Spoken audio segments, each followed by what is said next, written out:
Welcome back to my channel. I've just arrived in Jalitla, Mexico, which is my next destination, and I'm compiling all the videos in Ciudad Valle.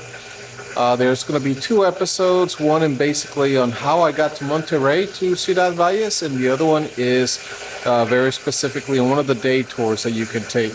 I took a fantastic tour that took me to a waterfall called Minas Viejas, and there was another area in between the town of Ciudad Valles and Minas Viejas where the tour guides can take you through multiple waterfalls and then make you jump in. Really quite fun and exciting, and they also had rappelling as well. So if you're into that kind of stuff, this is going to be your cup of tea. Today we're going to be reviewing my trip from Monterrey to Ciudad Valles. To give a little bit of idea and concept where I'm at is here's Texas, and Monterrey is just a little bit south of the border. And onward, there were two routes that I could take. There was the route through Saltillo that goes through San Luis Potosí and basically takes you to Ciudad Valles, which is down here, and or taking the other route, which I was a little bit uneasy in taking because they have been landmarked as a kind of no travel zone through the United States Department. But nevertheless, everywhere I've been, I have felt completely safe, and I basically decided to take a chance, ignore it. I'm going to be traveling in very remote areas, not only now, but in the future, and I figure I might as well start finding out what am I getting into. So I ended up taking Highway 85 from Monterrey down to Ciudad Valles, which is down here. And I will have much more on Ciudad Valles and the town shortly. Alright, so why go to Ciudad Valles? Ciudad Valles is basically a home base where multiple tour operators work, and the expeditions and the daily tours are very reasonable. The cost is about anywhere between $60 to $70 per person. And once that you're in the city, you have the choice of choosing which one you want to engage. The lodging is very economical. You can find lodging anywhere between $35 a night, which is actually decent, with maybe not the nicest room, but you have air conditioning, Wi-Fi, and hot water, and or above that goes. Lodging average is anywhere between $40 and $80. For $80, $90, you can get a very nice room and you're comfortable here in your stay. Some of the tour operators, what they will show, I don't know if you ever heard of Edwards James and his garden. If you have some time and it interests you, go to YouTube, either YouTube or Google, look it up. They also offer tours in water rafting in the Tampain area. There's a waterfall of Tamul, and then also I personally did a tour of waterfalls where you go jumping off one waterfall to another. Obviously they're not very big waterfalls, and Minas Viejas, and I'll have some footage on that here. Logistically, Ciudad Valles is not easy to reach. The closest major airport would be Tampico, Mexico, and then realistically for you to come here, if you want to avoid taking a bus service or something like that, you'll have to do a rental car. So you're basically in the inner, harder to reach portions of Mexico. Expect Wi-Fi to be spotty, even in the best hotels and locations. But nevertheless, if you're into these kind of expeditions where you want to go where maybe not the big tourist places are, there are so many tours. You could literally take one tour a day for five to 7 days, and not run out of things to do. It's a beautiful area. It's certainly worthwhile, and I recommend it.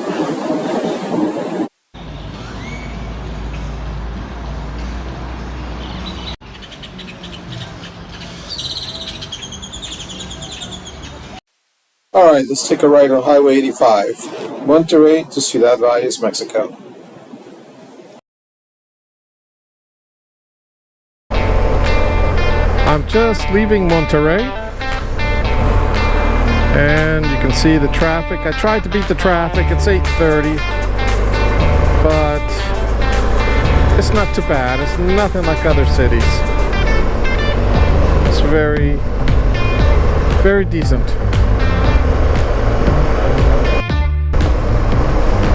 Alright, leaving Monterrey, headed to Ciudad Valles.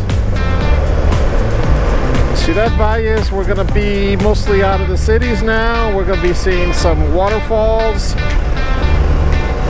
some outdoor stuff, things that I'd rather do. Temperature, 60 degrees. Perfect. Don't even have a light jacket underneath me. Beautiful sunny weather. Heading south. I'm starting to reach the outskirts of the city now, and I'm still pretty lucky that the traffic is pretty good. So things culturally in regards to a workday start a little bit later here in Mexico than they do in the States. So rush hour really in Mexican cities and culture is 9-10 o'clock. That's where it's the busiest. So I'm beating that just slightly, not by much. But I'll take it, it's better than nothing.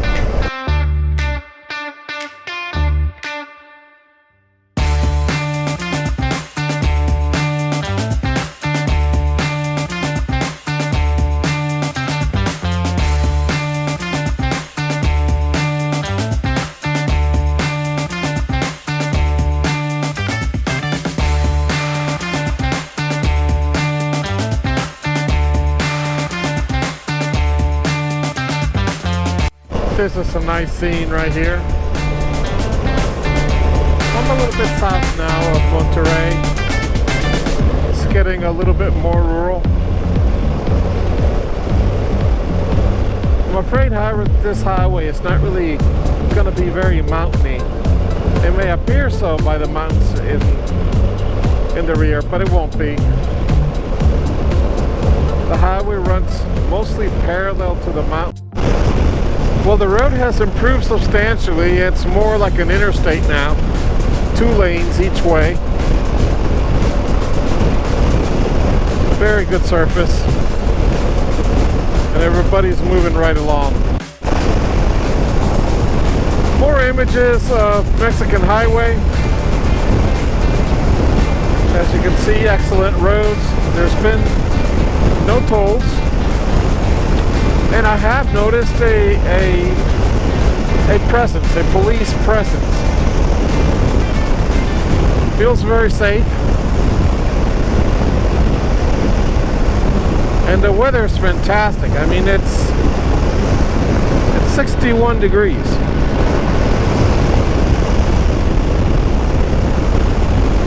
Onward we go. The highway is no longer like the interstate. But look what drivers do over here. They move over to the side to let you pass. So you can even pass when there's 2 cars, one coming your way and one coming the other way. But anyhow, on the highway, everybody is very courteous to one another. And to let you pass on these narrow roads, which is nice. See, here we go again. He's moved over to the right and made room for me to pass. Probably for some of you it's a little bit unnerving to do that, but after you do it a few times, it's not so bad. And I feel relatively safe doing it. So here we go. Both cars, trucks and cars do it.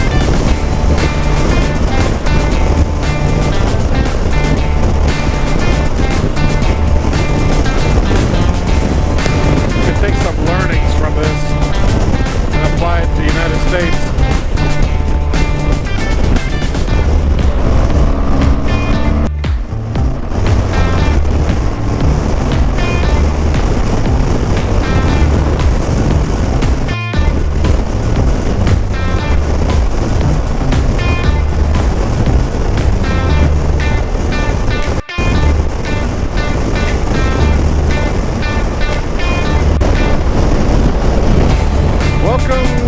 The state of Tamaulipas.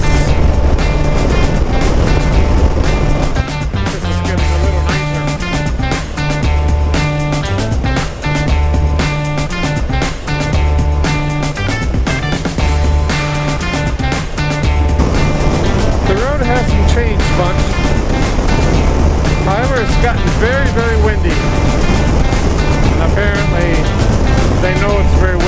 Here, I don't know if you can see the windmills,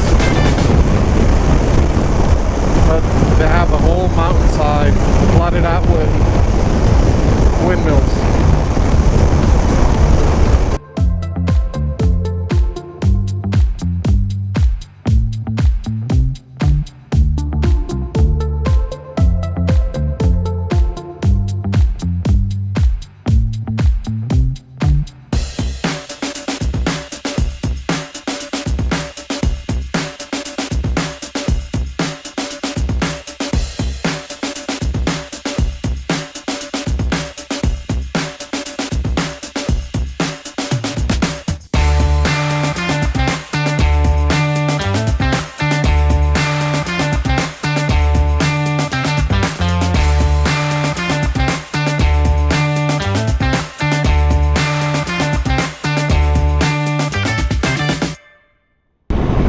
2 hours from the destination still, about 90 miles. Fairly desolate out here, and I got a low fuel gauge.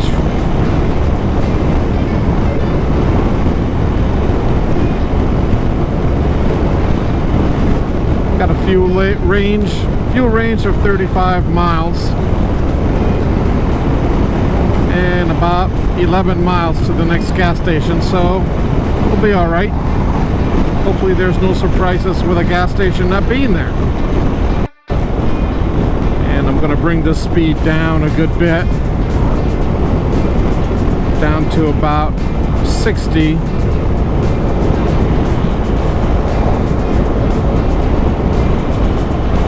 At 60, I'm getting about 60 miles to the gallon, so that 35-mile-an-hour range,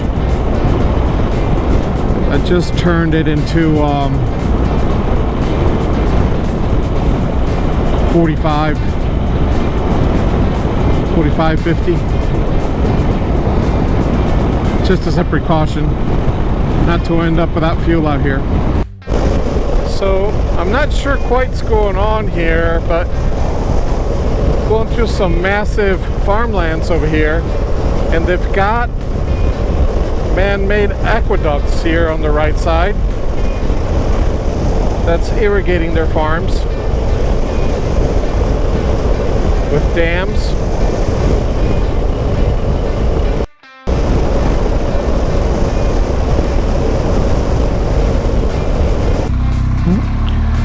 So the Pemex should be straight ahead, which it is. It's always nice when you can rely on the Google Maps and the Garmin maps. Well, problem one of two problems solved. I got fuel, so I have enough fuel to get me to Ciudad Valles. I was not able to get money out because in my infinite wisdom, what I did is I took out all the credit cards in my wallet. Well, not all of them, but half of them, or at least the debit cards, and hit them very well on the pannier.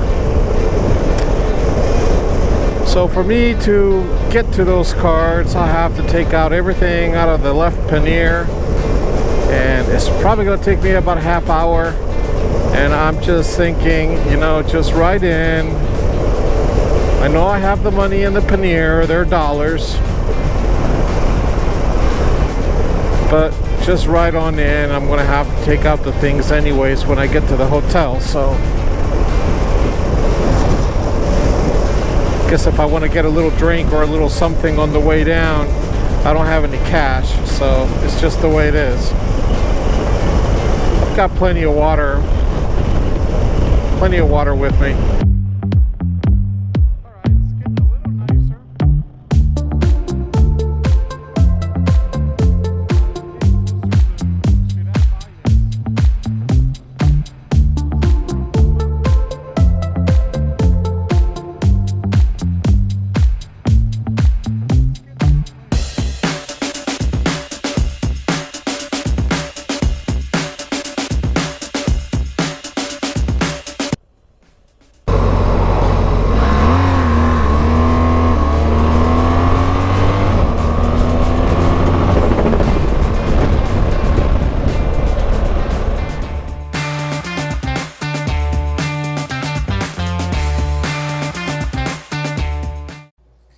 Thank you for watching.